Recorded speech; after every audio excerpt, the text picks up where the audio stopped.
Hello. Let's talk about Eka Pada Koundinyasana B. Now, just as in Eka Pada Koundinyasana A, if you watched my other video, we know that things like chaturangas and proper technique in our chaturanga will immensely help us when it comes to arm balances, which this is. So let's go over that a little bit again. When we are in our plank position and we chaturanga, we want our elbows to direct back and our shoulders to come forward. See how this creates a shelf with my arms. There's a right angle. That will be very important when it comes to accessing this pose. So let's just give it a try. We'll start with a leg forward in a lunge. I'll take my hands down to the mat. First, we need to open up our hips a little bit. So what are we doing here? We're lengthening the psoas. We're putting some good pressure into this is my left hip. We're putting some good pressure into the left hip, and we're pressing down to open up the groin. This is essential for this pose as well. Start to open the outer edge of the hip. I'll turn a little bit so you can see. Roll to the edge of your left foot so that the hip starts to open, the IT band. And if you want to get deeper into the groin, you can take your elbows to the floor.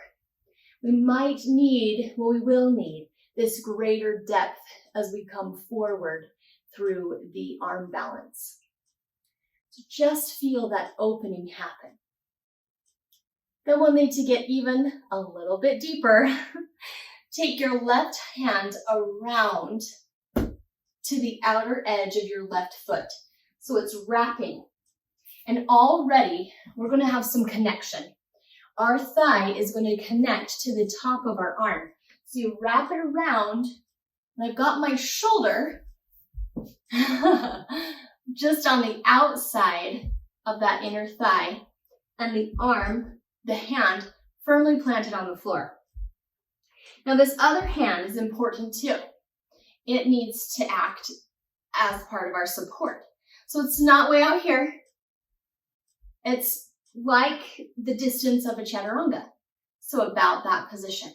Now, in order to balance our body, we have to shift our weight. So lift up onto your right toe that's there on the ground and take your left foot out. So it's going to hang. Now, what is it catching on? It's catching on the back of my arm, right on that tricep of the arm. So as we come forward, we need to create that shelf. There's no way I can lift my back leg, my back toe off the floor if I don't create a shelf for myself. That means that my torso has to come forward. So don't be worried about connecting your nose to the floor because you might the first time. So send that left foot forward, bend your arms, make your shelf, and tip the back foot off. I'm a little too wide here because I'm trying to demonstrate and talk at the same time. But see how the elbows have bent and you pull that foot off. Now, as you're learning and you want to build a little strength, you could use your elbow as a kickstand. So as you come forward, you bring your hands a little bit closer together, and the elbow is going to connect to your hip. So shift your weight forward and lean your hip right on that elbow. Then work on pulling that back foot off. This isn't the full pose. In the full pose, this arm is hanging out there. It's tucked right up close to the side of your body to give some support, but you could work first with that kickstand because you have to feel how much weight needs to go forward in order to lift the leg behind you.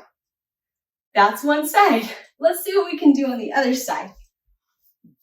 So, same thing. We're going to start with our low lunge. Anjaneyasana.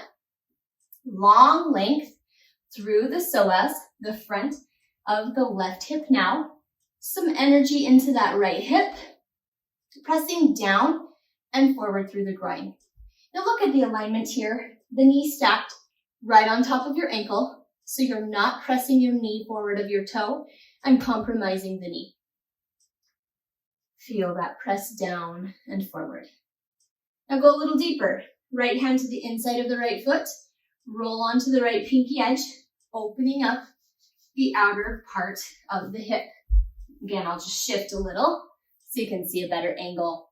You can drop your elbows to the floor. Remember, we have to get deep. We have to be able to get deep into our hips in order to take that balance. So it's okay to go deeper as we're preparing, right? Feel those hips.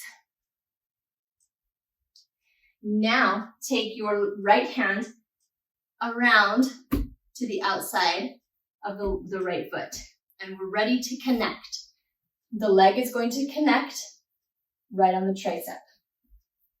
Let's try the little kickstand with the left elbow. So as we come forward, lift up onto your left toe so you have some space to go. Connect that elbow onto your hip. Get your right foot out of the way and take it off. There we are. In the balance, I'm using my left hip and I'm using my right tricep. Good. Let's try it without this arm, huh? Okay, come back into it. Don't be afraid to get low. We're gonna keep this elbow squeezed right up against us. So our arms stay as though we're doing a chaturanga. Elbow has to go back, not out. Elbow has to go back. Okay, here we go. Let's see if we can do it. Float. Pull that leg up.